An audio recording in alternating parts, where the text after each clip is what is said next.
Hola, bienvenidos a este análisis de inmersión profunda sobre los efectos tributarios y el principio de neutralidad en la fusión de sociedades. ¿Ok? Entremos de lleno en esto. Hoy vamos a explorar un tema que, honestamente, es fascinante. Vamos a tratar la legislación tributaria chilena como si fuera el plano estructural de un tremendo proyecto arquitectónico. Piensen en esto. Al construir un rascacielos, cada viga, cada columna tiene que estar en el lugar absolutamente exacto, ¿verdad? Si no, todo colapsa. Bueno, al reorganizar grandes empresas pasa exactamente lo mismo. El marco legal exige una precisión milimétrica. Si encajamos las piezas a la perfección, la estructura se mantiene firme y, lo más importante, neutral frente a los impuestos. Y claro, la gran pregunta que siempre surge primero es esta. ¿Fusionar empresas significa tener que pagar impuestos millonarios? Digo, combinar negocios suena a un evento gigantesco, ¿no? Una transacción que en teoría debería desencadenar el pago de unas sumas enormes de dinero al fisco. Pero resulta que el marco tributario chileno nos da una salida.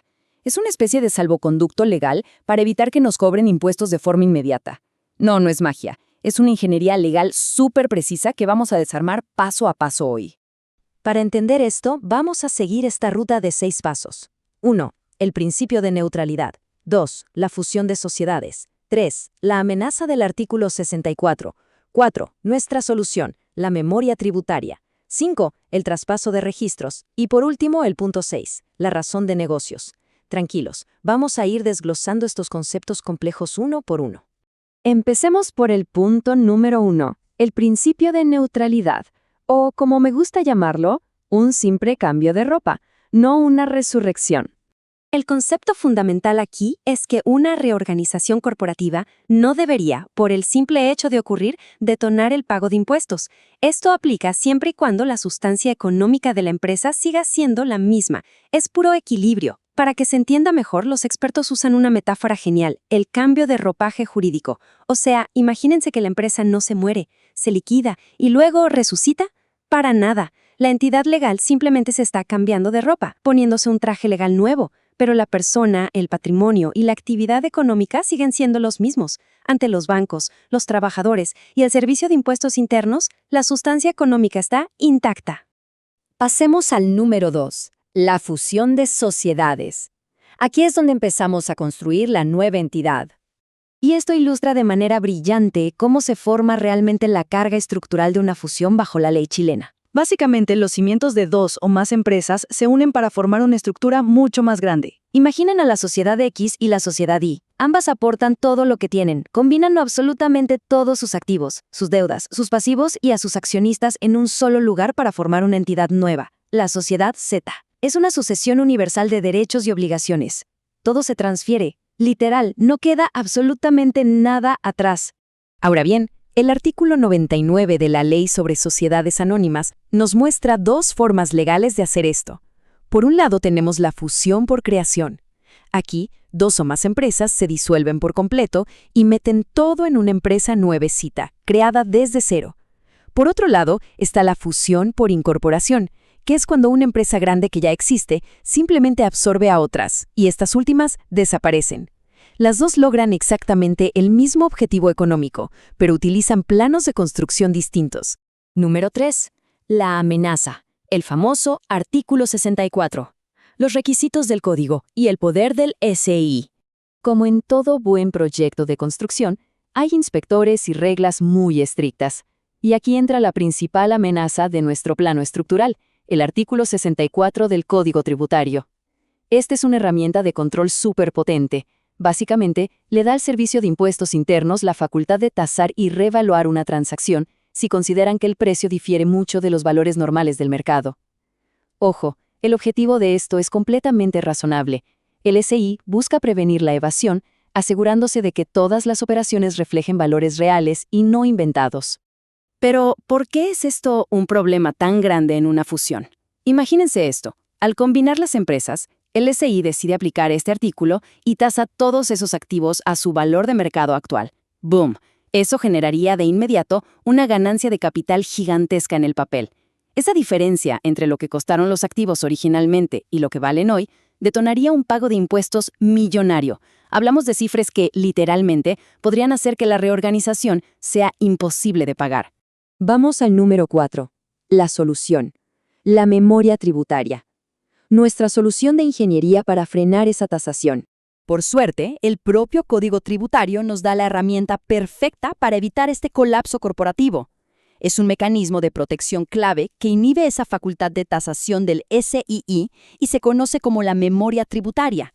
Entonces, el punto crucial es entender la diferencia entre dos conceptos. Por un lado está el valor financiero, que es lo que el mercado o los contadores dicen que vale ese activo hoy.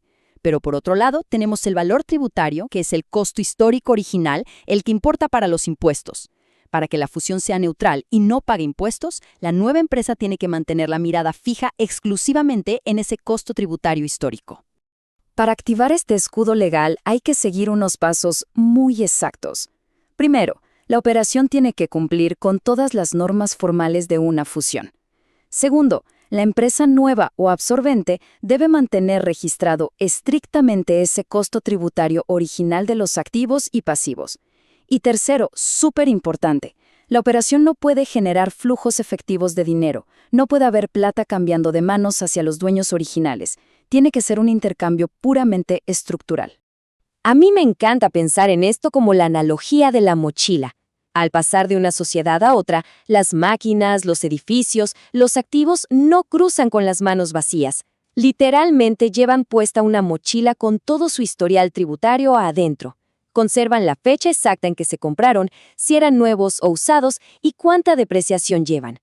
Al llevar esta mochila a la nueva empresa, aseguramos que no se genere un valor extra que pague impuestos justo en el momento de la fusión, evitando así que les cobren 2 veces. Entramos al número 5, traspaso de registros, básicamente transfiriendo el ADN corporativo.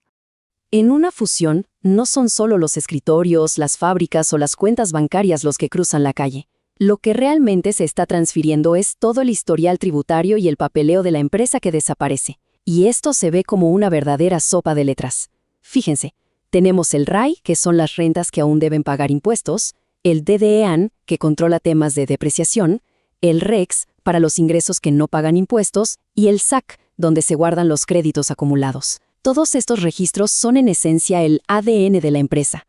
La nueva entidad tiene la obligación total de absorberlos y llevar el control desde el día 1. Pasemos a ver cómo se construye esto en la práctica, porque a veces hay situaciones complejas como las divisiones de empresas que funcionan bajo la misma lógica. Aquí se hace una asignación matemática perfecta. Se saca un porcentaje dividiendo el capital que se va a asignar por el capital total. Y luego, ese porcentaje súper exacto se usa para repartir todo. El RAI, el REX, el SAC es literalmente una distribución clínica, quirúrgica, del ADN corporativo para que todo tenga continuidad sin pagar de más. Y llegamos al número 6, la razón de negocios. El control con el mundo real y la norma general antielusiva. Miren, esta es la parte que más están evaluando las autoridades hoy en día. Tú puedes tener todos los cálculos matemáticos perfectos, los registros impecables, pero si no tienes una legítima razón de negocios, todo se cae. La ley reciente, la 21713, es clarísima en esto. Dice que una razón legítima es aquella que busca mejorar las condiciones del negocio y que, atención con esto, en cualquier caso sea distinta a la meramente tributaria. En palabras simples, la fusión tiene que tener un propósito real de negocios. No puede ser solo un truco de laboratorio que un abogado inventó para que pagues menos impuestos. De hecho, la ley nos da ejemplos súper concretos. ¿Qué es una motivación válida? Bueno, buscar que la empresa opere mejor, lograr una ventaja competitiva frente a otras empresas, unirse para poder pedir un crédito más grande en el banco o simplemente aumentar la capacidad de producir cosas. Todo esto nos confirma que la neutralidad tributaria sí existe, pero es una herramienta pensada para ayudar a que los negocios de verdad crezcan, no para hacerle trampa al sistema. Y para asegurar que nadie se pase de listo, el SEI cuenta con la Norma General Antielusiva, o NGA. Ellos tienen un comité especial que evalúa súper objetivamente si la fusión de verdad tenía un fin comercial o si fue solo una maniobra para evadir impuestos. Es el gran mecanismo de control del sistema. Te da el beneficio de no pagar impuestos inmediatos, sí, pero a cambio te pone bajo una lupa muy estricta para asegurar que estás jugando limpio. Lo que nos deja con esta reflexión final. Toda esta arquitectura fiscal para las fusiones en Chile es de una precisión tremenda. Nos permite combinar empresas y potenciar la economía sin que el peso de los impuestos lo destruya todo el primer día.